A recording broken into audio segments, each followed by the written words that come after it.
everybody, Aaron here again with you, and this time I've got 3 tips to help you sound like a pro. Let's jump right in. Alright, so for this one I'm going to offer 3 suggestions to help you sound even better at the piano, and also offer some pointers about things to avoid, okay? So tip number 1 is to play below middle C. So this is middle C right here, and it's very typical for beginners. You know, you kind of learn with your fingers centered around middle C. I see people often playing chords in their left hand at middle C and then things above that, okay, which is all good and fine, but it's really going to make you sound more elementary. You want to sound less elementary? My suggestion, play below middle C, okay?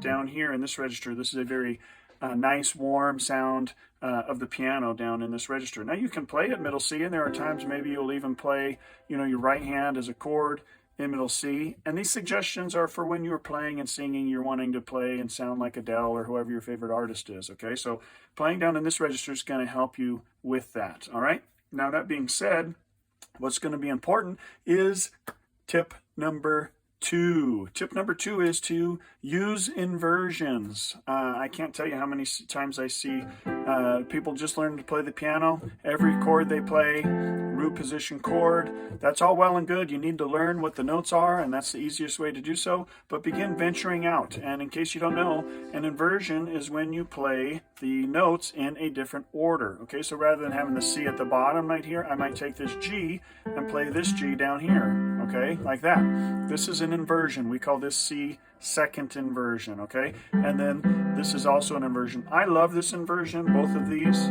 either first or second inversion of the C chord, because that's where you're really going to get a really rich sound, okay? So you play a bass note down here, you play your chord down here, and then what makes it nice, you go to another chord, you don't have to move very far, okay? That's the beauty of inversions.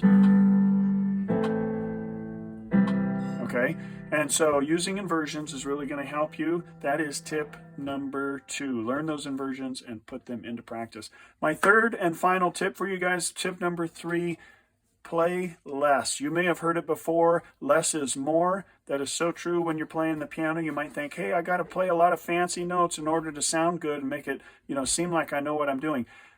Ironically, it's knowing that you don't have to play so much that actually makes you sound better, okay? So, you know, you can hit a chord like this and you're going to sing. You don't have to sit here and noodle around on the chord and like do all this like fast rocking stuff. Unless the song calls for that, then do it. If it's got a lot of flashy stuff in it, cool. You want to feature your ability, do so. But always think about less is more. And to kind of put those together, a little bonus tip for you here, using inversions and playing less. You know, a lot of times people will play a chord and they think they have to stick on that chord. Play around with, you know, I'm playing a C in my left hand. You might think, okay, everything I do is a C chord. Play around with moving to other chords while still holding that C down there. It's a real pretty chord right there, okay? And all I'm doing is a G chord in my right hand and a C underneath, okay? So you can really get some cool sounds by using inversions, playing less, playing below middle C, using all those tips. Play around with it. I hope you guys enjoyed that. Thank you so much for watching. If you haven't had a chance, or you know, you like what I've covered right now, really want to encourage you, go onto Amazon, check out my book, a piano chord book you can actually use. It's going to cover a lot of information that's really going to help you become a better piano player. All right? Thanks again. God bless you, and we'll see you next time.